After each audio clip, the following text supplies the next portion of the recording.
Sitting in the bleachers in the rain. We've shed a million tears and drank as many old style beers out at the game.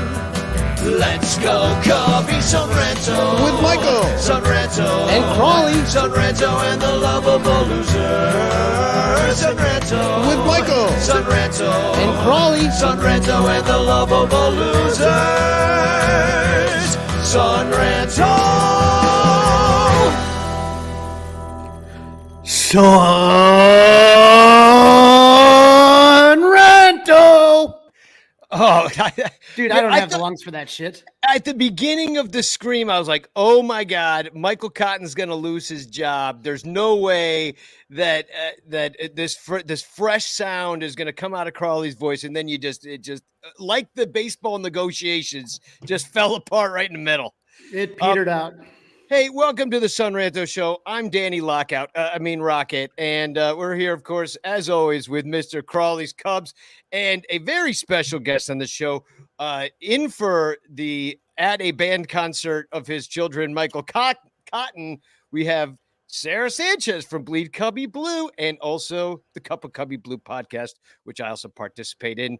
Hi, everybody. We're locked out, like, for real now. So anyway, Crawley, how you doing? Just what's your general mood right now? How you? I mean, it's not like I should be surprised, but we're Cub fans. There's always hope, right? And so you say to yourself, my belief was always that spring training would start right around March 15th. I still stand by that.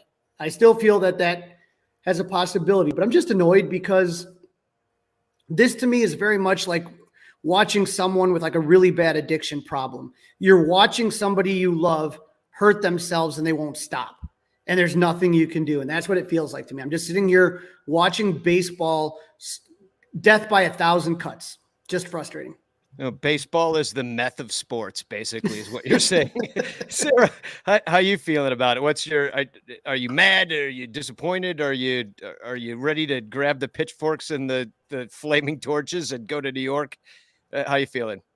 I mean, I'm pretty mad, but I also think that it's important to remember that a lot of people saw this coming. So even before all of the stuff with the 2020 season and the players and the owners couldn't get together to negotiate anything, I remember writing in the 2017 offseason and the 2018 offseason that the free agent market seemed really unusually slow, and that was an effect of the last CBA negotiation. We all lived through Chris Bryant's Super 2 grievance and all of the ramifications of that. And that was another thing that was just like kindling on a fire for these fights. So I'm not surprised.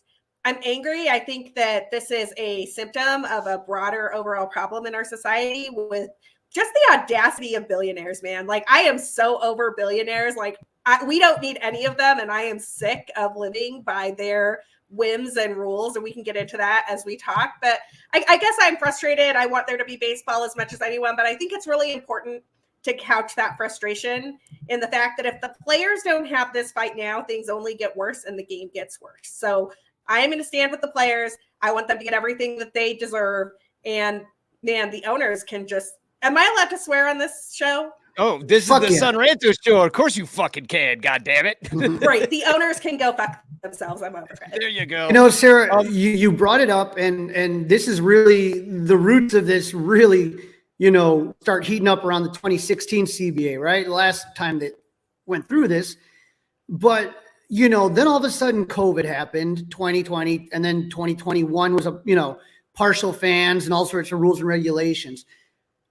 Part of me, and like I said, holding out hope was like, they can't be this stupid. They can't be this obtuse to do something like this when you now have people that are really financially hurting still. You know what I mean? People that, just want to get back to normal more than anything in the world. No matter what side of the political divide you are on, you want life to be back to normal. We're done with this shit. And you have an opportunity to have a spring training. And we've talked about on this show how much the people of Arizona and Florida, the cities, the people, the taxpayers have invested, and they're getting fucked again for a third year in a row. So that was in the back of my head, I'm like, they can't really be willing to drive the car off the cliff. like they really, this is insanity right now. Yeah, I want to bring up a quote that I read this online today. I don't even know who this is. This is Russian Warship GFY Andy Glockner. I don't even know who that is. I just happened to see this. It was retweeted into my feed. He said, "My opinion as a non-billionaire is sports franchise ownership has civic responsibility that should supersede your desire to steal every last dollar in a negotiation.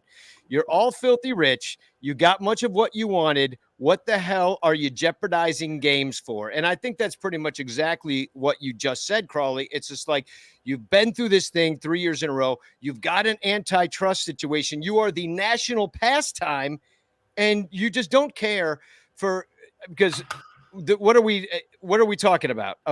Honestly, a couple $1 million per owner in as far as giving to what the players went to. What were they down to at the end for the bonus pool to try to ensure that younger players get paid? What were they down to, the players? So the players were at $85 million. The owners, I think, came up to 30 or to 30. 20.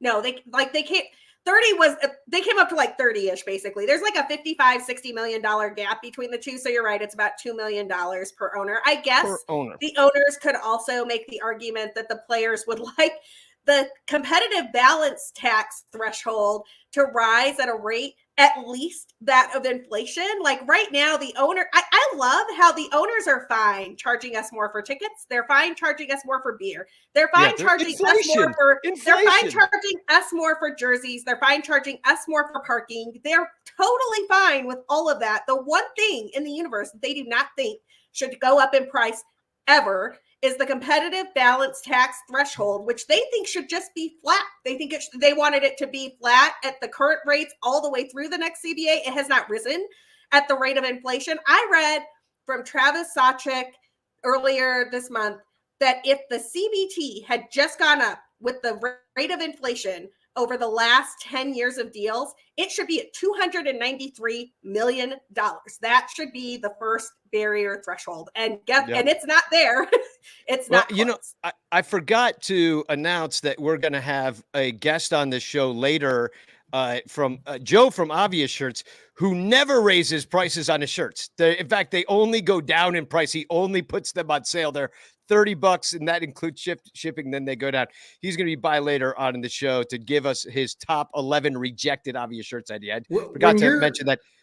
Sarah, real quick, I'm going to put up that graph that you put in your article today on Bleed Cubby Blue, Sarah. This is the team revenue and the MLB estimated average team revenue and the average opening day payroll, and also the estimated average team revenue and the first CBT tier. And as you can see, the revenue has largely outpaced the payrolls and also the CBT. And so, that's I think what this fight is. They are making more money. Players want a piece of it. Now you're going to throw gambling revenues and all that into it, and it's going to get even worse. But Crawley, what were you going to say? I was going to say, I've been battling with some morons about, carrying water for owners, basically, and well, the players are getting all this money and it's the ticket prices keep going up and the family can't afford to go. And I'm like, I've been a season ticket holder for 20 years. 20 years. Think about that. Okay. And I've been there when the Cubs have spent, and I've been there when they've cut payroll. Ask me how many times ticket prices have gone down per year. Never once have I got an invoice that was less than the previous invoice. Doesn't matter if they're spending or not spending. It always goes up. So if it's the players that are supposedly driving up the price of tickets, then why doesn't my price of a season ticket go down when they cut? Yeah. Were my tickets going down this year when they cut payroll almost in half? No. And that's been the case, especially with the teams that don't even care if they draw fans at all, like Pittsburgh, because they're walking away with their entire payroll paid by the rest of the league right now because of the competitive balance tax.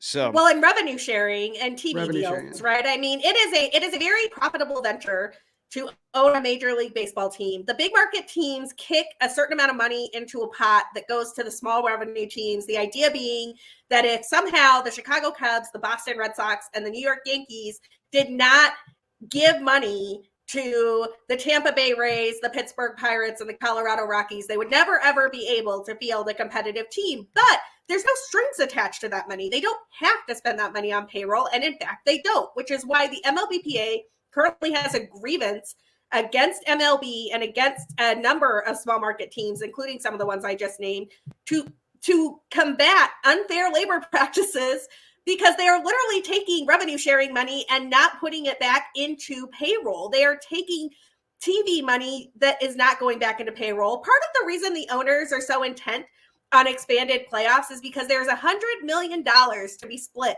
amongst all 30 teams in that deal. That's before you factor in gambling or anything else. If they can get that 14-team expanded playoff, that is $100 million they split amongst themselves. If it's 12 teams, it's $85 million. That is money that will not go to salaries. That is more than what should go into that pre-arb pool per team that we were just talking about. And yet, will it go to players? Absolutely not. And to put this in perspective, this is less than Yan Gomes is making in a year. Right? The Cubs go out and sign Yan Gomes. They're big, like, we finally got a multi-year free agent signing. I jest, obviously. Yan Gomes is going to make more in a single year than what we're asking the owners to spend to make sure that pre-arb players, when they win the Rookie of the Year or the MVP, like Chris Bryant, don't have to settle for making less than $1 million because they happen to be in the first year of their MLB career. It's nonsense. Yeah. And now they just offered that it would be the Rookie of the Year and the Rookie of the Year runner-up. I think, yeah. So yeah, only two guys. I mean, are you kidding me? Two. And meanwhile, you've got oftentimes you'll get somebody. I mean, look at freaking Patrick Wisdom. Like he's a prime example. Comes up, hits 30 home runs.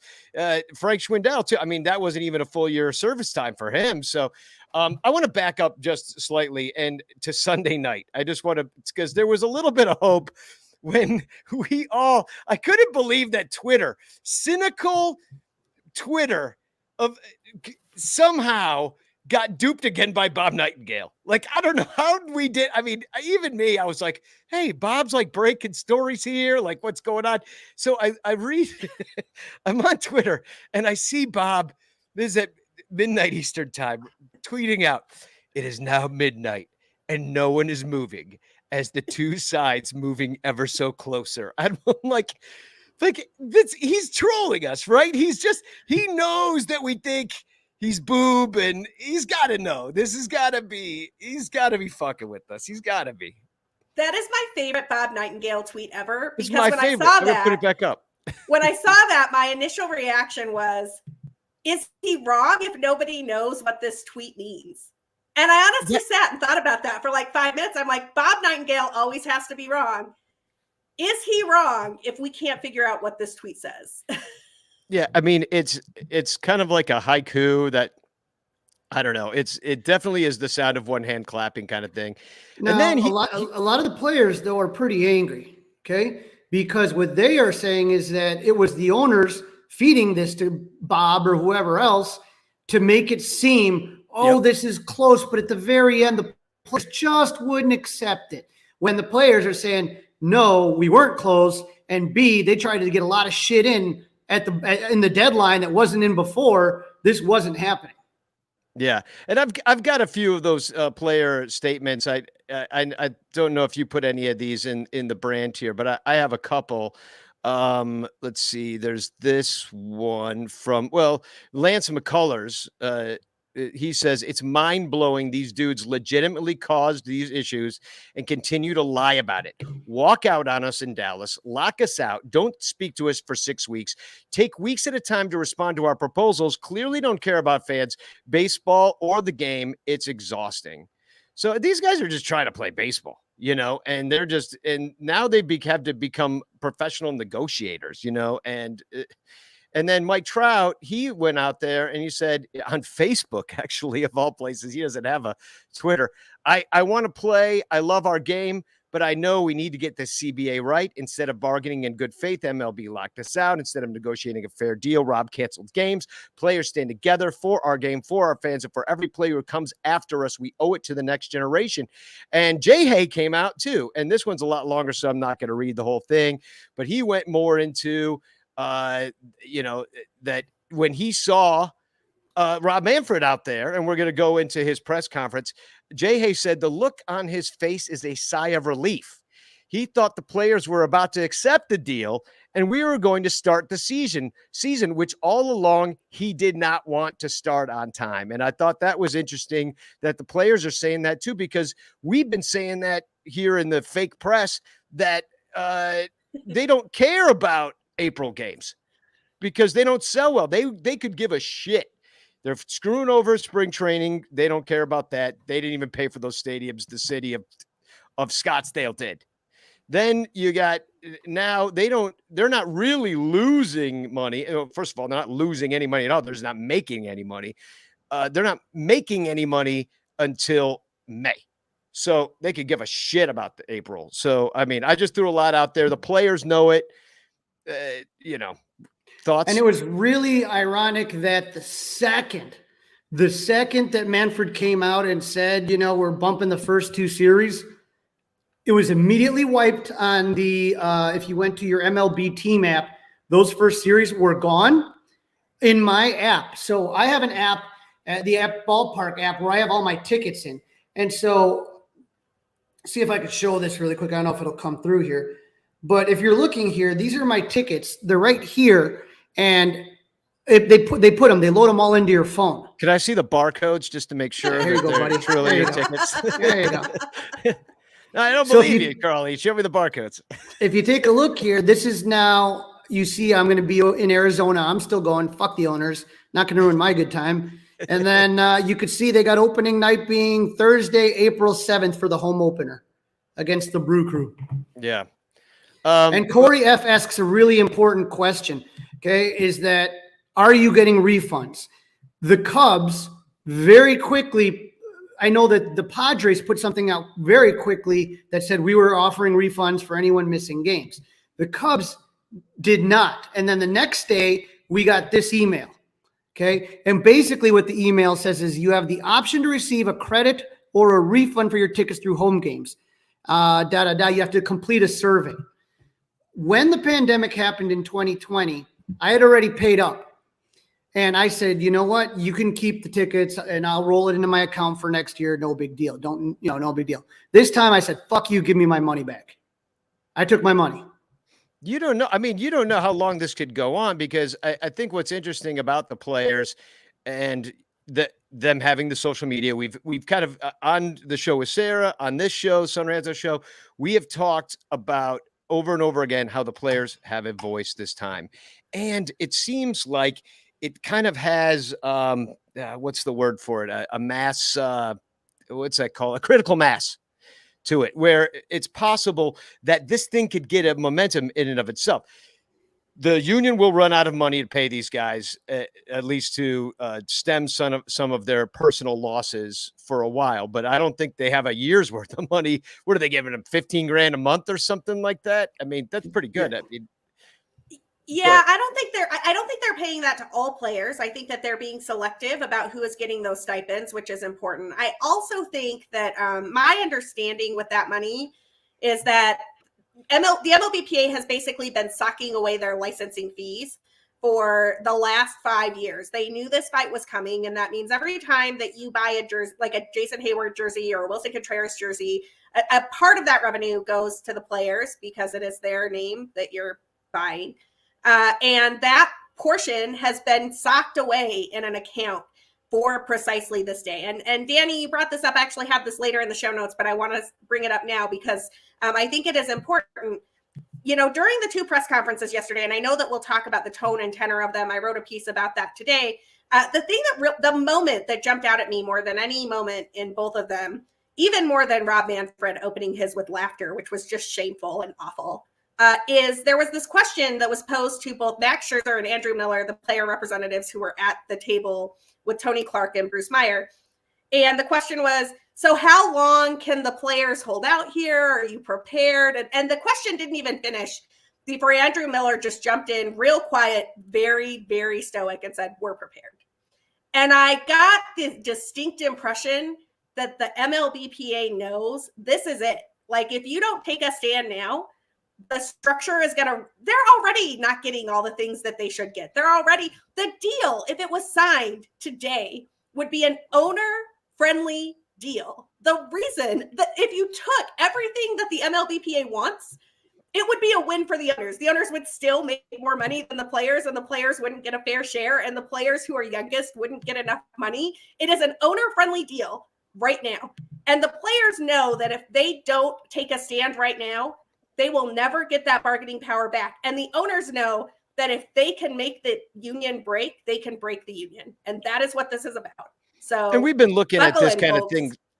And we've been looking at this kind of being the operational way of our society since Reagan fired the air traffic controllers, which is probably most people watching this show don't even remember. I was 6 or 7 years old when this happened. So it's like, this is 50 years of, or 40 years, I should say, of Don't this. make us older than we already are, Yes, Danny. Jesus 40 Christ. This is 40 years of this kind of dismantling of the unions. I'm in a couple of unions. They have gotten worse as time has gone on, with less health care, more dues, we pay more, get less. It's been like this for a long time. And I do agree that it's like, it feels like, I know on Bleed Cubby Blue or a Cup of Cubby Blue, I said, I've been calling the owners religiously greedy.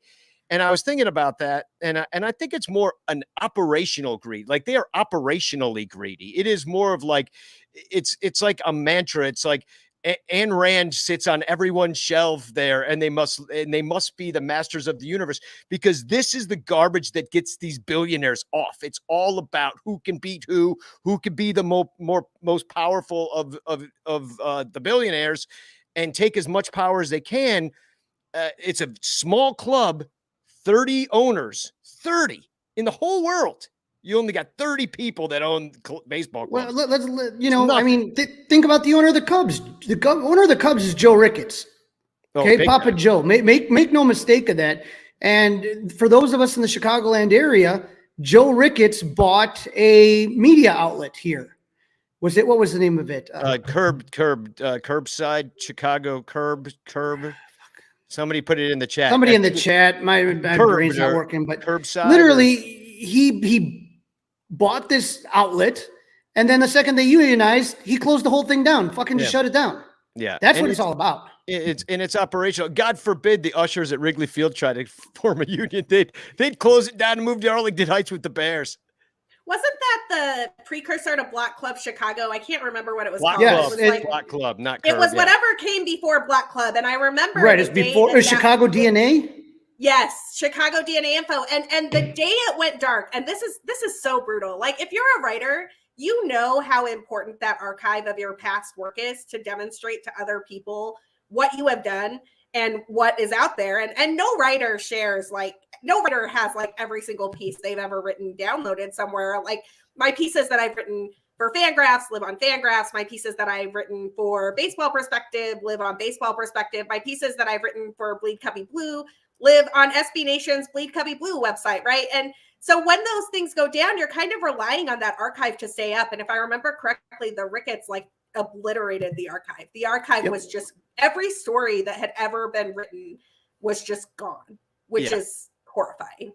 Yeah. I wanted to take just a quick commercial break, real quick. We can cool out for a moment, and then we'll come out back and we'll talk more about this, because unfortunately, unfortunately, we're not talking about anything else. Like, we've only been talking about the stupid lockout since December 2nd. I mean, the last fun thing we talked about is when we got Correa to retweet us singing Christmas carols. Like, that's the last good thing that happened. It's been a long time. It's been like 3 freaking months. So anyway, why don't you go to Ranto Shopping and buy stuff through our links, and then you can help with this show stay on the air. Here's a commercial for exactly that. Please stick with us. We'll be back in 1 minute. If you're like most Americans, you buy shit. Lots of shit. Sometimes you buy shit for other people. Sometimes you buy shit for yourself. And sometimes you buy shit you have to buy just to stay alive. So why not buy shit through the Sunranto affiliate? Links at sunranto.com/shopping. We've got tons of shit you can buy. Go to sunranto.com, click on the shopping link, then click our ads and buy shit. We've got Amazon. They've got tons of shit. But you can also buy MLB shit, NBA shit, NFL shit, Fans Ed shit, Southwest Airlines shit, Fanatic shit, Reebok shit, Wine of the Month shit, Beer of the Month shit, Bear Mattress shit, StubHub shit, Lid shit, Sports Memorabilia shit, Volcanica coffee shit, Vibrator shit, Condom shit, Bag shit, NHL shit, and Audible membership shit. There's a whole lot of shit that can help the Sunranto Show stay on the air so we can keep talking shit. So buy shit today through sunranto.com/shopping. Thanks. Cubs Jesus thinks you're the shit. Yeah, buy our shit. So I've got a couple things I wanted to go through just that are just kind of fun, real quick. I saw this on the out in the internet. Today is Ash Wednesday to all that celebrates. This was Catholic News Agency tweeted out millions of Americans giving up baseball for Lent and has a picture of Rob Manfred with his ashes on his head. I also enjoyed what else? Oh yeah, I wanted your guys' reaction to this, which was Rob Manfred right before he was going into the final negotiations, the extended negotiations, was caught practicing his golf swing by the Associated Press. And I'm like, dude, and first of all, he's dressed like he just got off the lakes or he's on his way to them. I mean, could the man, I don't know, maybe we should stop talking about Rob Manfred in this stage unless you want to rip on him more. We did want to play a little bit of his press conference. And Sarah, you put this at the end of your article. It's a great article. This is what it is, if you could see it. It's called There's a Good Lesson to Be Learned from the MLB and MLBPA news conferences. Real catchy there, Sarah. I called it a tale of two press conferences, and we had to change it so people would understand what was going on. Well, I like it. They were so illiterate, they couldn't figure it out. Yeah. So let's watch a little bit of the beginning of Rob Manfred's press conference here, and then we're going to skip forward to the question and answer section. And sorry, it's only coming out of one ear probably for everybody too.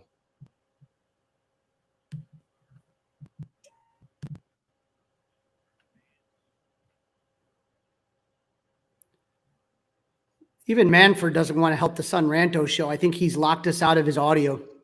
Yeah. Don't you know MLB can't afford a right speaker? The players came here. They can't afford a stereo mic. They worked hard. They tried to make a deal. Where does he laugh? And I appreciate their effort. That's, you got to go up to the Twitter one, because it's not at the beginning of this SNY feed. In total. Oh, it's not. Okay. Nope, you got to go to the other one. Well, let me skip forward to then the Q&A is what you want to hear, because this whole explanation is just Rob Manfred blowing smoke up your ass is really what it boils down to. And then he has to face questions. And God, it's like, you know, you're going to see the difference, as Sarah said, between the two press conferences, but it's like, this guy's like out of central casting, evil weasel lawyer, little shit, like snarky and sneering and just being a piece of garbage. Like, just tone deaf as fuck. It's like, shut up, dude. It's like it's like one of those like 80s movies where the bad guy, you just want to punch him in the face. Look, I would cast Gene Hackman as the bad guy. Wouldn't he be perfect as Manfred? Look at the James Wood. James Wood, yeah. Look at the dude in the back with the shades on. Like his job is to just hold up that backdrop right there. So but I'm going to play a little bit of this, and this is the Q&A part. Well, you only get one. I'm laughing. Look, For the record, she took both questions. It was Hannah Kaiser from Yahoo Sports, and she's outstanding. If you don't follow her, you should. You can't really hear her. We never use the phrase last best. If you want to pause it, offer with the union, we said to them that it was our best offer prior to the deadline to cancel games. Our negotiations are deadlocked right now. But I'm not going to get in. You know, that's different than using the legal term impasse, and I'm not going to do that. Yeah. So theirs is just lawyerism. Yeah,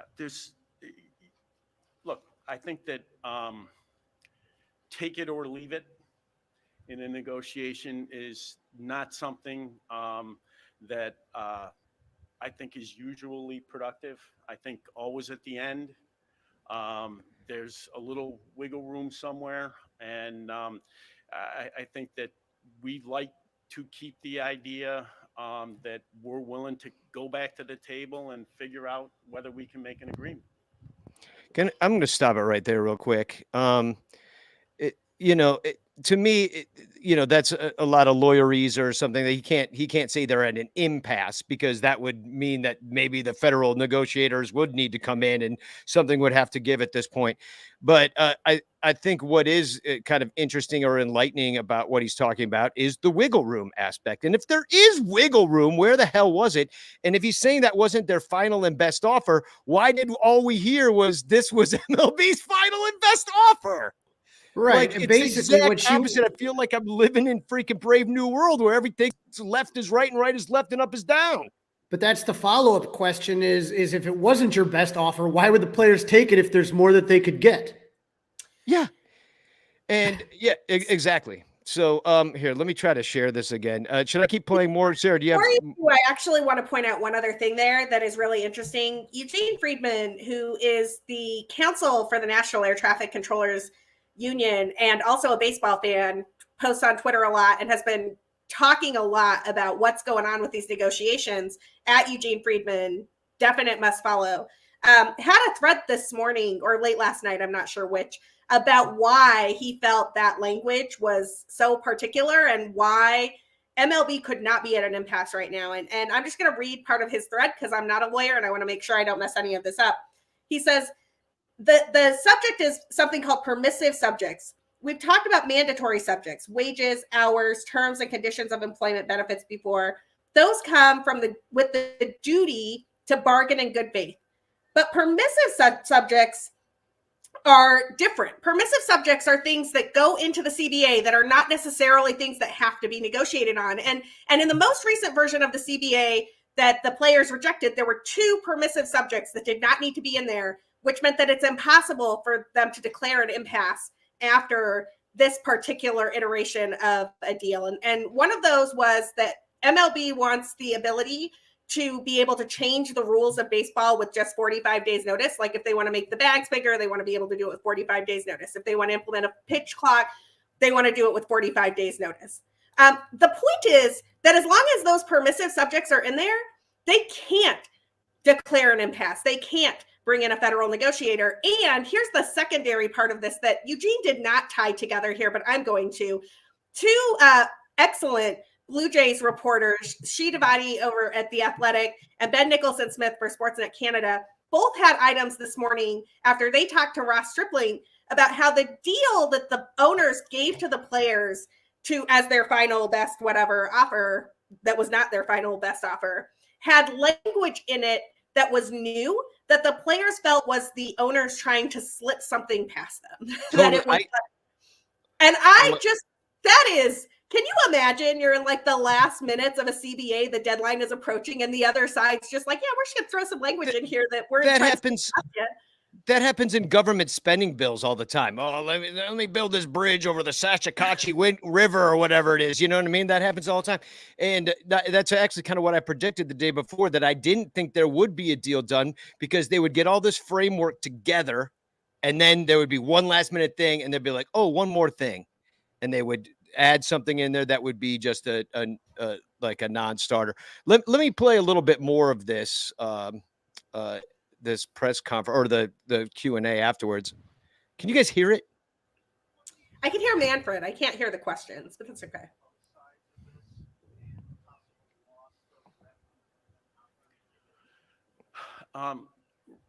Ron, the only thing I can say is that from the perspective of the commissioner's office and the clubs, we are doing our very, very best to try to reach an agreement. Unfortunately, it's not something that's solely within our control. It takes two parties to reach an agreement. And So we he's will kind of continue kind to of be putting it on the committed to that players, but the process. next question really kind of hits home.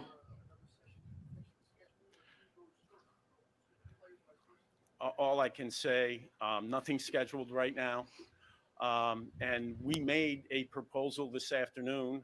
I believe, without exception, every topic we have made the last proposal. Every single issue in the basic agreement, we have made the last proposal. You draw your own conclusion as to who ought to go next. Here we go. When you guys are, weighing these offers with the owners and talking things through, how much, if at all, do you weigh the financial impact on people who aren't in the room, the workers at the stadiums who get affected, and obviously the fans? Yeah, look, I think that the concern about our fans is at the very top of our consideration list, followed closely by places like where we're standing, where people's livelihood depends on baseball, spring training baseball, and certainly an important part of the calculus for us and for our owners. I laughed when I heard that, and here's the thing.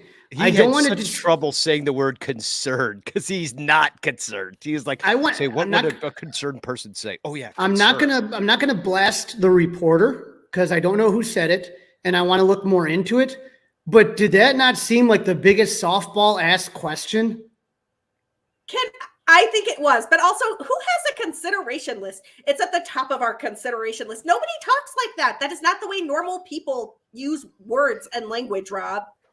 Hold on, let me take a look at my consideration list. And not only that, though, did you have a consideration list when you slashed a bunch of jobs during the pandemic? Were they on your consideration list? Rob is at the top of my consideration list.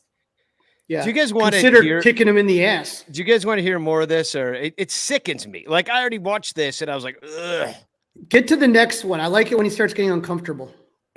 Yeah, that is pretty good. It's like Manfred Pord watching him get twist. We do need to watch him laughing though, because that was the worst. Why you say cancellation of games and why not say reschedule or at least make the hope to still fit the full cancel or reschedule? We have a first time situation. So he's going to try to blow smoke up their ass again, but then the follow-up question gets him. Interleague play every day. We've never interleague play. So if you think about the way that the schedule works, every single day you have an interleague series where those teams are not back together enough to make rescheduling feasible. Oh my God! Here we go. I guess full pay and service time will I guess now be something you have to negotiate with the union and players. I think that our position is that games that are not played, players will not get paid for. Mm-hmm. So let's stop it right there because that's an extremely important point right there. Because on top of all the fucking problems that baseball has had with these negotiations, you have now added a new twist into these negotiations, which is what happens to the games that aren't played. The players were willing to play. They've been locked out.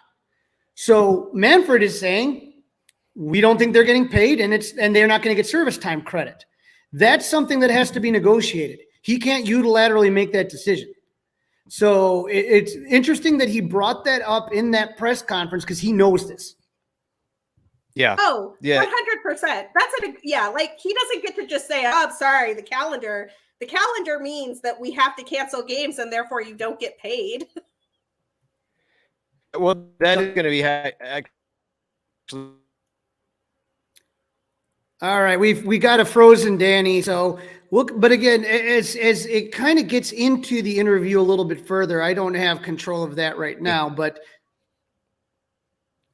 what starts to end up happening is that Manfred starts getting irritated because they start asking more and more questions. John Heyman does a total kiss-ass question, but then asks a legitimate one, which we talked about, which was a competitive balance tax. But the next question, Danny, it looks like you're back. The next question really kind of pisses him off a little bit.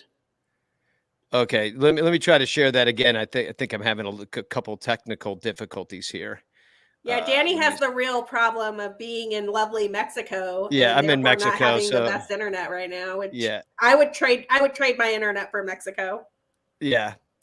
Well, check it out. I'll get the next question here.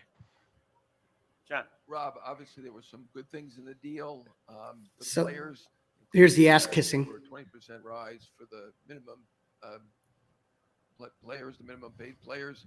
However, the CBT, how do you explain CBT. 210 million, right? So you're raising it to 220 million. That's less than a 5% rise, and then it's repeated the next two subsequent years at $220 million. So it's basically only a 5% rise over 3 years. They would tell you that inflation is up 7% now. Their salaries have stagnated, and Laughing. Obviously they wouldn't like that part of the deal. Look, I'd explain that. Well, I think that it's important to look at the pattern of increases in the CBT thresholds over the last several agreements. Listen to this one. The proposal that we made is right in line with the type of increases we've seen in the past. I think you also need to remember that the last 5 years been very difficult years from a revenue perspective for the industry, given the pandemic. So, this is, and last, look, we have a payroll disparity problem. And to weaken the only mechanism in the agreement that's designed to promote some semblance of competitive balance, it's just something that I don't think the club group is prepared to do right now. So if you listen to what he said, the last 5 years, because of the pandemic, has not been profitable. First of all, the pandemic isn't 5 years old, jackass. That's the first thing I'm like, 5 years? What is he talking about? He's made it seem like this has been 5 years going on. No, they were making record-breaking profits until 2020. So 2016, 2017, 2018, 2019. Look at the numbers. It's a bunch of bullshit. It's a lie. Well, this is Rob Manfred. The last 5 years were difficult from a revenue perspective. In 2019, the last season before the pandemic, MLB revenues jumped for a 17th straight year to a record $10.7 billion via Forbes. So that's just straight lies. They made, according to Travis Sawchik again, $43 billion over the last 5 years, which is the length of the last CBT. But even beyond that, because people always say, oh, we don't know, we can't see the revenue, the books aren't open, yada, yada. That's true. We know that the books for the Atlanta Braves are open because the taxpayers funded their stadium, and as long as the Braves are paying that off, we can see how much money the Atlanta Braves made. And the Atlanta Braves made $1.8 billion over the life of that stadium deal. So I beg to differ, Rob. I think that all of your teams can afford to take what amounts to a less than cost of living raise to the CBT, to a pre-arb bonus structure, to the ML minimum wage, which is the lowest in professional sports, despite the fact that Major League Baseball players play 162 games. I think all of that is peanuts to these owners, and the only reason they're arguing against it is because they want to break the union, and I don't think they're going to. And the other thing Manfred talks about is, well, there's disparity among the teams. Yeah, because your owners aren't fucking spending. They're not trying. Half the league's tanking. Yeah, so no wonder there's a disparity in fucking payroll. And we didn't talk about it, but the whole Derek Jeter quitting the Marlins, I mean, I think that has a lot to do with it because Derek Jeter's probably trying to build a winner down there, and he's going to management being like, hey, could I have another $30 million? I could put a freaking playoff team together, especially if there's 14 teams in it. And they're like, no, I don't think so. We're the Marlins. We can't spend. He quit. And he quit everything. He quit everything having to do with the Marlins. I'm not doing this anymore. It's enlightening to me that a player would be like, I can't be an owner. I'm too much. The only thing I hope comes out of that thing with the Marlins is that they bring the statue back. I want the flamingos and rainbows back in the stadium. That's what I want. Yeah. Have you seen that thing? It looks like Jerry Garcia threw up. Yes, and I like it. I like it too. I got a couple more things I want to share with everybody. I thought this was kind of funny because it's just been a wild kind of week. They're just meeting and we're all waiting to hear what they say and stuff. and all the poor bloggers, just trying to get around on it, what's true, what's not, what's sifting through everything. But I thought this was kind of funny. I saw this on Twitter, is that MLB Trade Rumors put out, and this was 4 minutes, 4 minutes ago when I saw it. Despite report, no deal close between MLB and MLBPA. Yet 17 minutes earlier, just 13 minutes previously, they wrote, could a CBA compromise be closer than it seems? Like, it's just like back and forth. And I thought this was kind of funny. It seemed like the MLB actually employed some spam bots. I don't know if you guys saw this out there, that it looks like their name it's fairly small, Asuka Hater, something like that. MLB owners bought spam bots to wage war on the players. And it was just, they were replying to everybody they could, copy and paste. This 100% is on the players, the billionaire owners, blah, blah, blah. Just like carrying water for owners and stuff. And I just thought that was all kind of funny in this wild and woolly week that we've had. I had one of them I was dealing with. A spammer? Yep. Janet Summers 240. Pure spammer. Janet... Yep, MLB fan 3110. Yeah. Well, how do I get one of those carrying water for the owner spam bot jobs? Because, honestly, it probably pays more than Ranto show where we sit around and bitch about the owners. So here's what happens. I'm sitting there and I'm arguing with this person. So this person is clicking on everybody and replying certain shit. And so Jesse Rogers tweeted a picture of the players during the press conference Sarah was talking about. And MLB fan 3110 says, a complete disgrace. You're not about YOUR. So this has probably come from Russia. You're not about fans. You are clueless. You just don't care. Most Americans would love to get a 2-week direct deposit into their bank account on Max Scherzer's $43 million a year salary. Heck, that's more than most Americans in their lifetime. Clueless, which I replied, what is Steve Cohen's bank account? Which bank account would Americans prefer to have? And then MLB fan 3110 says, Steve Cohen's bank account is not only for paying for the greedy players, but he is paying for the hardworking people that keep every baseball team running. It goes on and on. I had to stop. I was like, holy fuck, this is awful. You kind of know when you're engaging.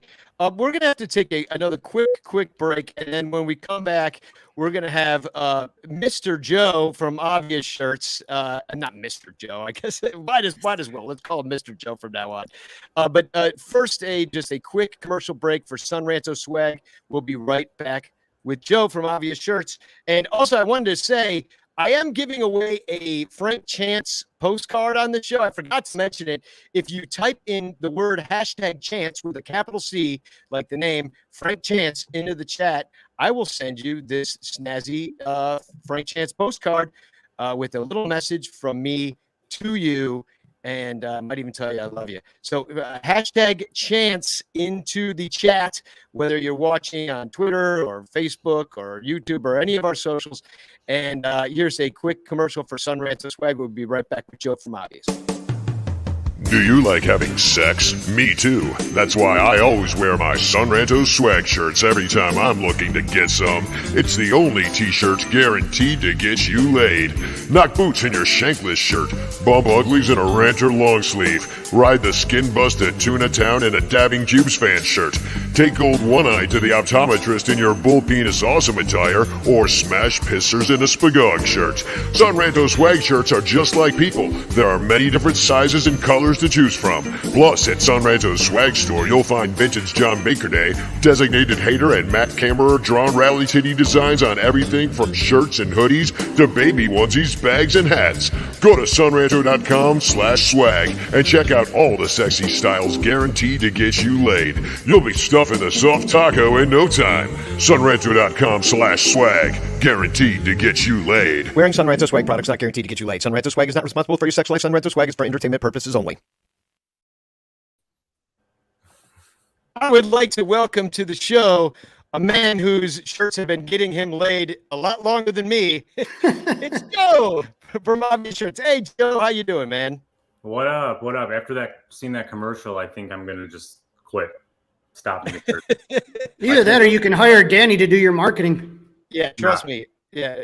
Well, if you ever start, if you ever, if I you ever can't start, compete with that. if you ever start shooting porn, you know who can do your marketing? Me. So I wanted you to come on the show because we had a little fun last night on Twitter, and I put out there that I thought, and we've done this on the Sun Ranto show before, the top 10 rejected obvious shirts, because and then all these people had hilarious answers, and we were having a good time with it. But then it got me wondering, Joe, how many obvious shirts have there been?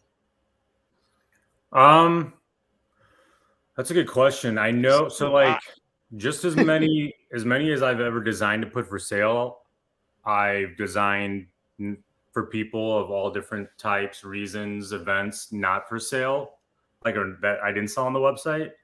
I would say it's well over 300 now. I think just online we have 245 right now, and I know I've done almost 100 that never even saw the website. So I would say well over 300. And you got a couple of new ones that are for sale that I saw you tweeting out today. This one, which is this shirt supports the players, and you tweeted at MLB Players Inc. And you also have this one, which is this T-shirt supports minor league players. Wondering if you could tell us how we can what that's about, and how you're trying to raise money for. Yeah, so the pretty self-explanatory on those. The first one is just for like the PA, and you know we're licensed with the PA. So I just wanted a shirt that, I don't know, like I started this company for the players, and I'm very team player, #team player. So I wanted a shirt. They're not for sale yet. They'll probably be for sale tomorrow. We had a crazy busy day at the office today, but they'll be for sale tomorrow. The other one that I'm really excited about, that's been in the works for a long time. This t-shirt supports minor league players because they get paid shit, and I hate that, and that just really pisses me off. And so Brennan Davis has been really a big help in connecting me to the right people. We're going to donate all the proceeds to More Than Baseball. It's like a nonprofit for minor league baseball players. And we're going to make them, I'm just working out getting colorways. We're going to try to do as many colorways as we can so that, the fan that maybe has never heard of us or comes to our website for the first time, they can get like that t-shirt in their minor league baseball players' favorite colors or their team's colors. Joe, I have a very important question. What's up? Do these exist in a women's V-neck? Yes, I knew I could have completed that sentence. For you, I will make it. So the problem is women's shirts are my biggest nightmare. When the store opens, it'll be so much better because women can come in and shop. The problem is that women's cuts, every type, there's 500 suppliers out there that make women's cut shirts, and every women's cut fits completely different. I'll get the same exact supplier women's cut. Tell me about it. From one batch, and it'll be completely different than the same size that it was supposed to be the batch before. So it's women's. It's no offense to women. It's the shirt, and it's the process that I'm online only. But we were just doing numbers like 2 weeks ago, and like 74% of every women's shirt that's purchased, whether it's a guy buying for his girlfriend, wife, or a girl buying for herself, 74% is returned or exchanged. And wow, I'm at a loss because I pay for the shipping, I pay for them to ship it back to me, and then I pay to ship the new one back to them.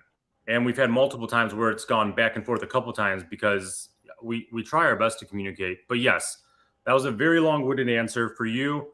You're a repeat women's V-neck customer. You will get whatever shirt you want, or whatever colorway you want in your women's V-neck. And tell me about the store. That's I exciting appreciate stuff. Clark and Grace, you're opening up a store. It's right by just north of G-Man Tavern. There. When were you looking to get that open by? Opening day. Well, Joe, I did want to bring that. I did want to bring that up. You've got some extra time. You've got some extra time. You know what? Blessings in disguise. No, I did want to bring that up because luckily you started off as an online brand, and you now have a solid customer base and repeat customers like Sarah that get her specialty shirts. But You know, a lot of people, we're friends with a lot of the owners of the businesses around Wrigley Field. They are very dependent on that foot traffic. The longer that this strike goes on, the more it hurts them. Right. Sorry. As long as the lockout continues to go on, it's going to hurt the business owners, especially around Wrigley Field. You know, have you talked to any other business owners in the area about the situation, or did you do a lot of research in your own as how much traffic comes through Wrigley during the season? Yeah, so good question. I just shot a small segment for NBC Sports Chicago today, and that's the topic. They're going around and asking local restaurants, local businesses. The only reason why I picked the store was to be neighbors with G-Man Tavern. But I'm like kind of a hermit crab. I keep it's right now the warehouse that I'm on is right next to Uncommon Ground on Gray Street. I have it all like boarded, like it looks boarded up. It's just vinyl film on the windows. I like being a hermit crab. I like staying like not in the public eye, and I just keep to myself. So no, I have not talked to the neighbors. It pains me. It really does. It really bothers me that this lockout and the negative impact that it does have in the local business owners, because G-Man Tavern can't send you a beer through the internet. They can't like slide a beer off their bar and into your basement or into your dining room. Like I can send a shirt through the internet, right? So yeah, I mean, I know when I was doing my store, we did like case studies and analysis. I know that about I don't know if it's 5,000 cars or 5,000 impressions are made at that intersection every single day. So that's a lot of people. You have the Camry lot right on Grace. So many people that park there start at Grace and work their way down Clark. And that whole stretch of bars north of Waveland is like, it's going to continue to be a ghost town. And it's so sad to see, because when I was growing up coming to Cubs games, that was a very hot happening area. And it's just sad to see. I don't know if I answered your question, but I have not talked. You did. And my heart goes out to the businesses that aren't as fortunate as Obvious Churches, where we're based as an e-com company. They're not. Like, I'm sure Uber Eats has been helping a little bit, but nothing compares to opening day atmosphere at a Cubs game. Like, you can't duplicate that environment anywhere. No. Well, I know, Joe, I think the reason a lot of people are such a big fan of yours is because you are a fan. You're one of us, and you live and die with the Cubs, and the jokes that you've told on your shirts are very much fan jokes. Like, they might not get them in Topeka, Kansas, unless you're a Cubs fan. They're not going to understand the Javier Baez wears, or Superman wears Javier Baez pajamas or something. They're not going to get that joke as much. I just speak for myself when I say that, like, every time I see you up there talking to a baseball player, putting out or doing a private thing for a charity, or expanding your brand to even other teams, which I get a little jealous. I'm like, oh, Ohio Buckeyes. Oh, I'm like, he's not allowed to do that stuff. No, but I'm so happy for your success. And usually I'm a jealous son of a bitch. And so with you, it's totally different because I like you. It's great. So I really appreciate that you went to the extra mile today, and in order to make some of these rejected Obvious Shirt slogans happen. And not only do we have the slogans, but they're actually imprinted on a shirt that will never be made. So it's very exciting. Never say never. Exactly. So without further ado, let's go. There happen to be 11 of them. Some people do top 10 lists. We're doing 11. You sound like T-Pain on auto-tune right now. I know. I've got Mexican internet, so Carly might have to take it right now. But I also have Mexican internet, but in a different way. So let's start with this one. I enjoy this. The Village of Bedford Park sucks. What about the water supply, Joe? Come on. Oh, it should have been. That's saying Pat Hughes sucks, pretty much. I was going to say poor Pat Hughes. That one comes from lockout negotiator Jeremy on Twitter. Enjoyed that one. I like this one from Becky. MLB blackouts are neat. Jason Derulo. That's Becky Jaworski. I wrote that one. This is one of my favorites. Angel Hernandez, your favorite player's favorite umpire. I might buy that one. I seriously might. That one comes Hashtag from trending again. That one comes from Jonathan Bird. I like this one. Darth Vader wears Rob Manfred pajamas. Brilliant. That one comes from Scarlett Sierra, otherwise known as Sarah. This one, I think that would be a funny one to actually make, Joe. One is enough. It is absolutely not. That's from Mark Walton. I enjoyed this one. I was a fan before 1907. That one's hilarious. that one's right up that's right up my sense of humor river. This one might be a seller.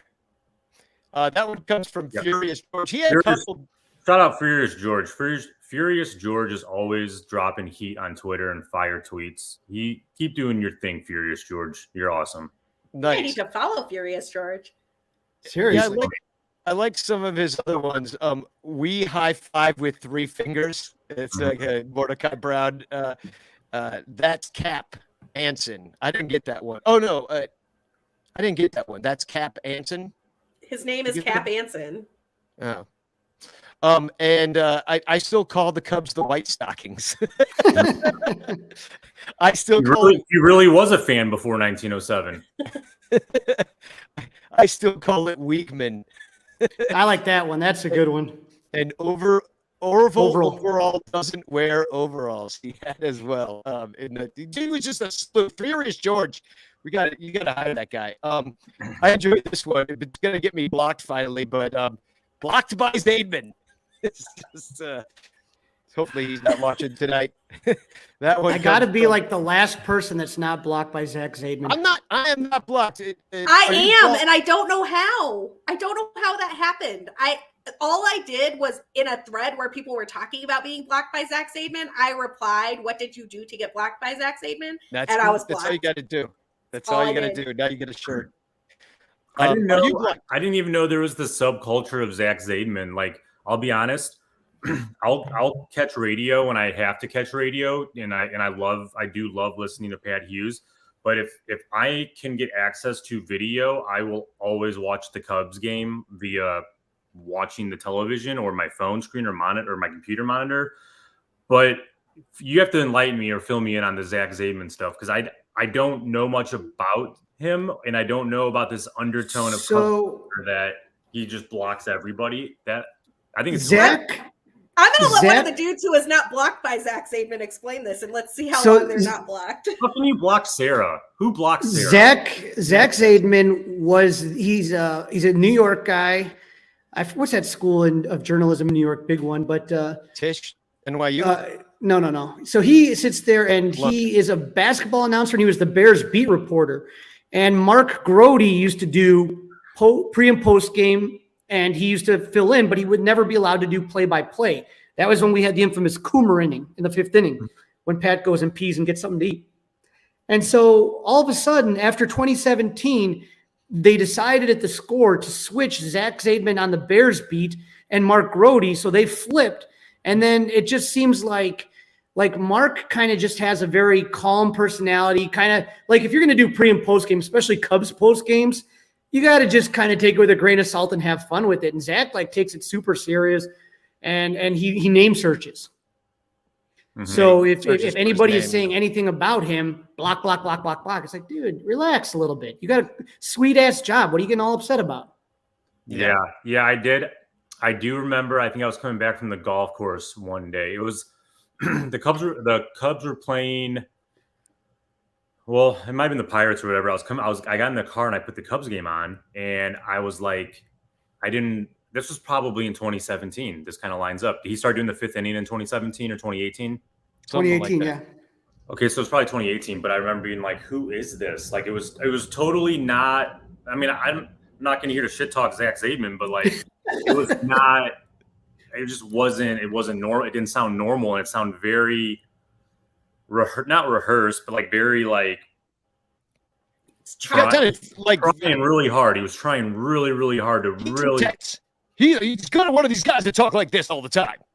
Oh, Right. here he comes to the plate, and it just like he's got that fake voice. Yeah, where it was was very really strong. Like, oh, and he hits it hard to the wall, but Harrison Bader made a sensational grab at the wall. And not only that, it's just he does basketball a ton. And so it's kind of like he's got a basketball cadence to try to call baseball, which is kind of a slower, you know what I mean? You let things kind of build. Everything's like a scream. It's like, ah.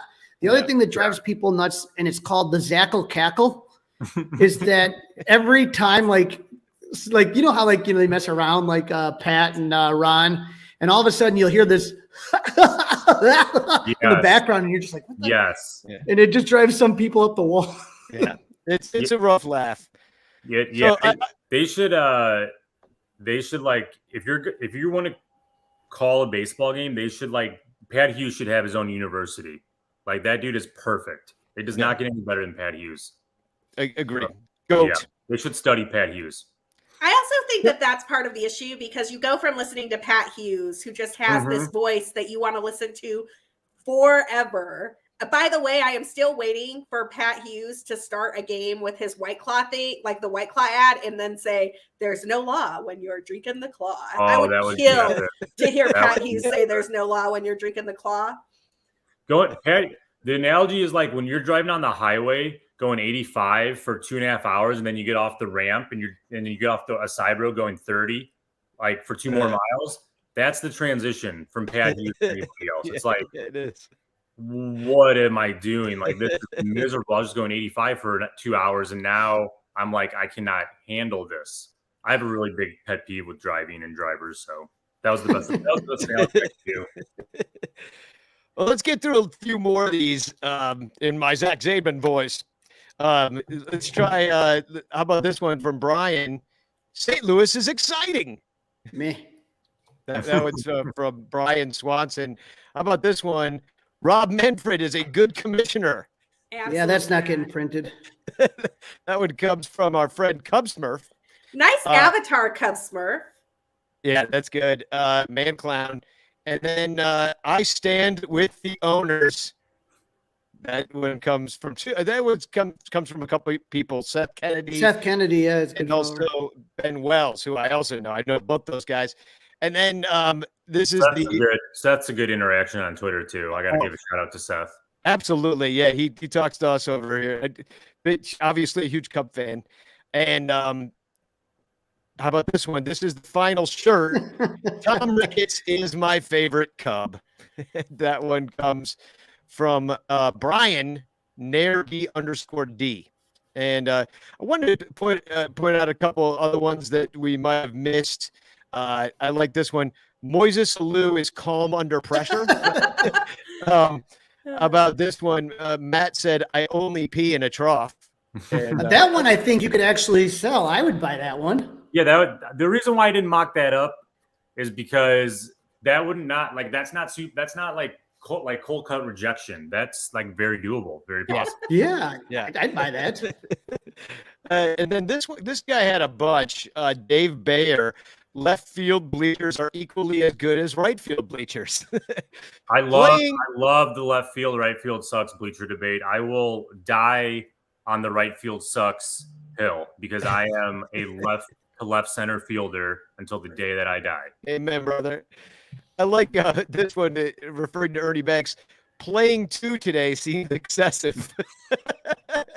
Remember, these are rejected. Yeah. There is nothing, number 3, there is nothing notable about Pat Hughes' choice of sweater. Paul Bacco, that's it. That's the shirt. And number 5, God bless the owners. And this one comes in from our very own at his kid's band concert tonight, but not on the show, Michael Cotton, who writes in, "Want to hold my cup steak?" Absolutely not. Also one that could probably be a pretty top seller, but maybe you'll have to do a deal with Barstool for that one. Yeah, Barstool will come at him. Yeah, they'll just steal your idea and run with it is what they'll do. So those are great. I mean, I kind of was thinking about picking a winner. What do you guys like? I'll send a Bleacher Bum Band shot glass to a winner. What's your favorite of those? I'll send a free shirt to the winner. Oh, free I'll give shirt a and a $50 shot gift glass. card to the winner. I'm not picking though. I'm staying out of it. I'll let you three decide. I picked the finalists along with you, Joe. So I think Crawley and Sarah, you guys pick it. Or the fans, vote- everybody type in what you want in the comments. My vote is clearly for Darth Vader wears Rob Manfred pajamas. I'll that go, was one that I'll I go texted back Danny. through them. I'll go back through them. Tom Ricketts is my favorite Cub. I stand with owners. Rob Manfred is a good commissioner. St. Louis is exciting. Blocked by Zaidman, which might be my favorite. I was a fan before 1907. One is enough. Darth Vader wears Rob Manfred pajamas. Angel Hernandez, your favorite player's favorite umpire. MLB blackouts are neat. And the Village of Bedford Park sucks. See, I'm going to go with, this is just my opinion. I would say between Bedford Park or Angel Hernandez has my vote. One of the two. I haven't decided. The Angel Hernandez one is really good. I might, and I'm still going to go with the Darth Vader wears Rob Manfred pajamas one, but Angel Hernandez is pretty good. Robert Sanchez writes in, says Angel Hernandez. I think we might have a quorum. Pincus likes the Village of Bedford Park. See, I like votes the Village of Bedford Park only because, to like what you alluded to earlier, Danny, is that I like my favorite shirts are the ones that only diehard Cub fans would know. It's kind of like if you know, you know, and like the Bedford Park's like a deep cut. Like that is a true listener of the Cubs would get that and think instant rejection. So that, and not only that, but you know what? Bedford Park does suck because they were a sponsor with the Cubs. Now then they're they the sponsored the White Sox, and then they put a fucking sign in Wrigleyville. that's so true. I remember that. God damn it! I'm not. They put two. They put a billboard right above Wrigleyville Sports, and if you go down Sheffield one block where the old Einstein Bagel used to be, they put a big ass billboard that looks south on Clark Street saying that, in White Sox as well. Unreal. I'm not Then gonna that lie. has my vote. Bedford Park sucks. I'm seeing a lot of Bedford shirt Parks. might need to exist. I think people would actually buy the Block by Zaidman shirt. I'm just not sure there are enough of us to make it profitable for you. And then obvious shirts will definitely get blocked by Zaidman. Blocked by Zaidman, which is a badge of honor. I mean, if only you listened to the radio more, maybe it would have happened for you already. I'm going to say that we're getting the most votes in the chat for Bedford Park. So I see 3 for that and 2 for Angel Hernandez.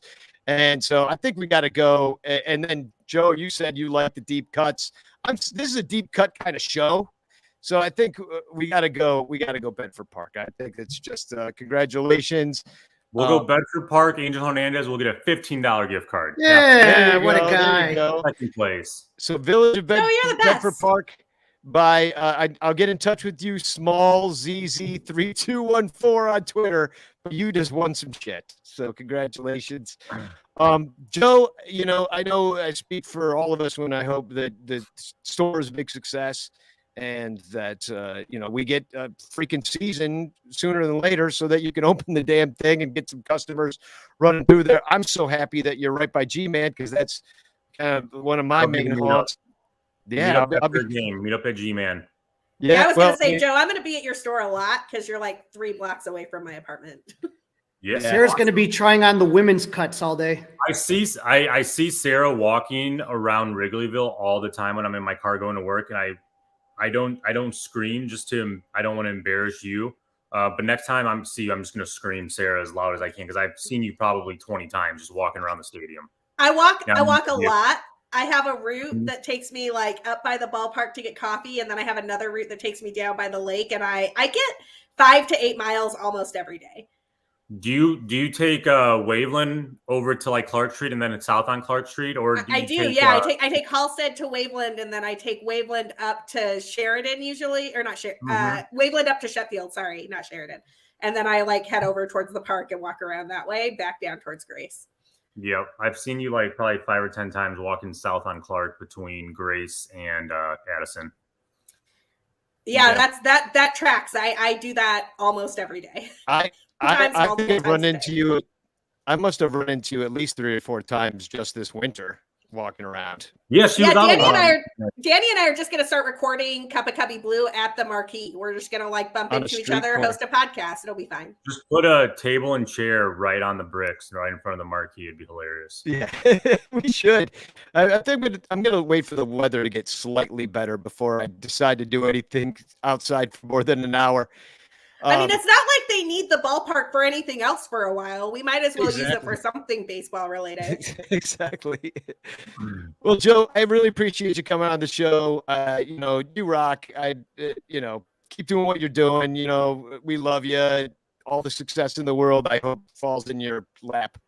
Thanks, T-Pain. That means a lot, man. All right, thanks, brother. We're gonna let you go, and then we're gonna pinch off this episode. Oh man. Okay. Well, we're running a little late here. We got the Colorcast show coming up right after, which is unfortunately an iPhone only app. You got to download it and then search Sun Ranto Show. You can join us tonight. Let yourself be heard. We'll let you on the hot seat tonight because Michael Cotton won't be on it. And it's just an app where we can all talk to each other. And I'll be recording that, putting it out to the Patreon subscribers. If you are a Patreon subscriber, you will be getting you'll be getting the recording of tonight's Colorcast show. If you're not a Patreon subscriber, you're just getting this show. So subscribe on Patreon. It's only $1. Patreon.com/sunranto. It's how we keep the lights on the show. So I do have a quick announcement. The Martyrdom of Peter O'Hay is still going at the Trapdoor Theater. I can get you in free on Friday. So contact me, Sonranto, SONRANTO, @gmail.com if you would like to go see the Jeff recommended Martyrdom of Peter O'Hay in Bucktown here in fine city of Chicago. We're just papering the house is what they call it in the biz when you have some important people in the audience and you want to fill it up. That's what you do. You give away free tickets. Maybe Rob Manfred, after he's done golfing, will maybe he's not doing anything right now. So the other announcement I have is to save the date. If this stupid lockout keeps going, we're planning on some sort of action/party on April 2nd, which is a Saturday. April 2nd would have been the, I guess, second game in Cincinnati that's already been canceled.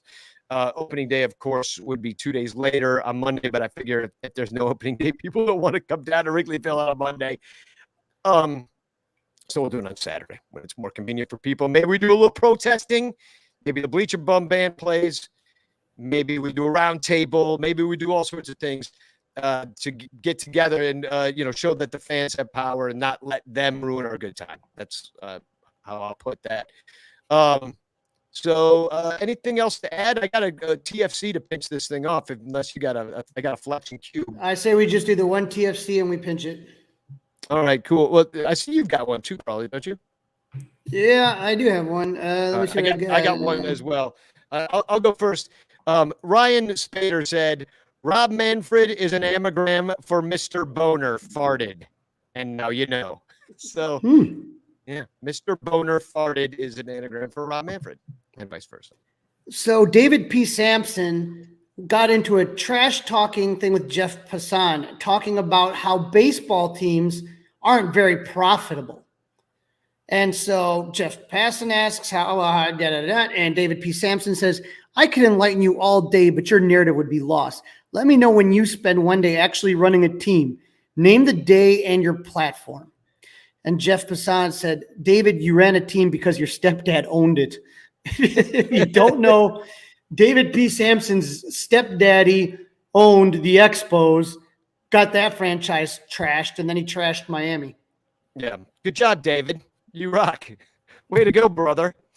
I was actually thinking that, the billionaires, they own a lot of businesses, and I don't know how we can boycott all of them, but it would be interesting if somebody would compile a list of the businesses we could boycott that are owned by the owners of Major League Baseball, because I'm sure they just don't own baseball teams.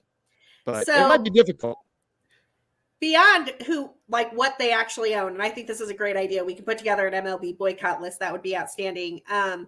I did not turn this in advance, but Davey Andrews, who does some stuff for Baseball Prospectus, has written a lot of great things, put together a spreadsheet of all of the owners who inherited their money and are owning and basically own teams because daddy got rich. So if you want to see a list of the 12 owners who didn't earn anything except being born into the right family, by all means, you should follow Davey Andrews over on Twitter and take a look at that list.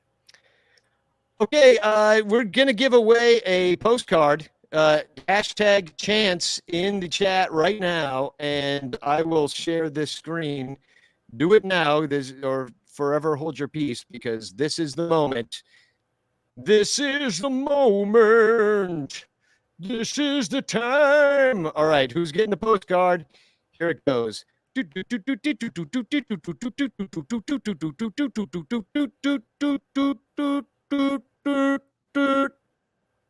Victor Bedolla. Congratulations, Victor. You are the winner of the chance. I don't know if it's frozen. I think it's frozen because we're seeing a different name. So if your name is Anthony Huftels, we're really sorry. But I have Victor Bedolla. Now it's there. Poor Okay, Anthony, man. I feel like you owe Anthony something. I do. I owe Anthony. I'll give Anthony. Everybody's getting postcards. Victor and Anthony, you're both getting postcards, but the actual winner is Victor. So Anthony, Victor, congratulations. You're going to get a postcard from me. Sarah, thank you so much for coming on the show. Where can everybody find all your information about yourself? Yeah, you can follow me on Twitter at BCB_Sarah. I have been tweeting a lot because I am hot about what the owners are doing these days. And honestly, I got to get my bending out somewhere. I also write a couple of pieces a week at Bleed Cubby Blue and co-host the Cup of Cubby Blue podcast with Danny Rocket and Andy Cruz Vanasek. That is out at least in the off season every Monday. Once the season gets going, we'll make sure to get a series by series update for all you Cubs fans. Yeah, well, hopefully that happens sooner than later because we would love to do that on this show too. And once again, this is brought to you by all of our Patreon supporters. Find out more about how you can become a part of the show at patreon.com/sunranto. And of course, our friends at Crawley's hold up his Club 400 Ballpark Lager, delicious beer. I'm about to pour myself I think I'm going to make a mojito. That's what I'm feeling tonight. And then we're going to see you over on the clubhouse for the post-show conversation. We're going to get it going in just about 8:30 tonight. So give me like 7-8 minutes to get over there, and we'll see you over there. In the meantime, Spagog, keep the faith, people. We're going to get this done. Spagog. Go Players, Spagog.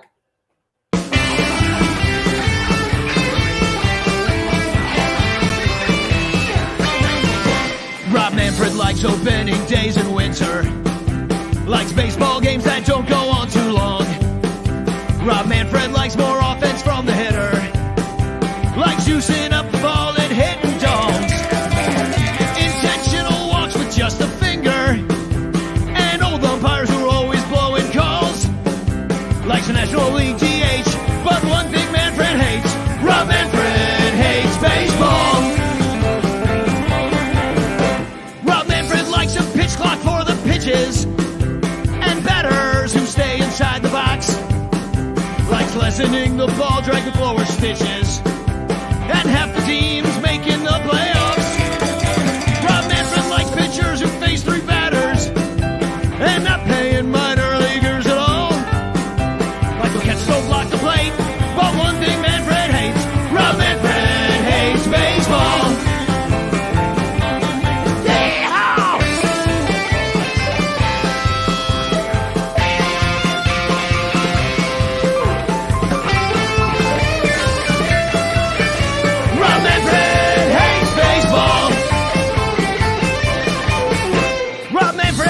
TV deals and blackouts. He likes letting the Houston Astros cheat. He likes how ticket prices keep the fans out. And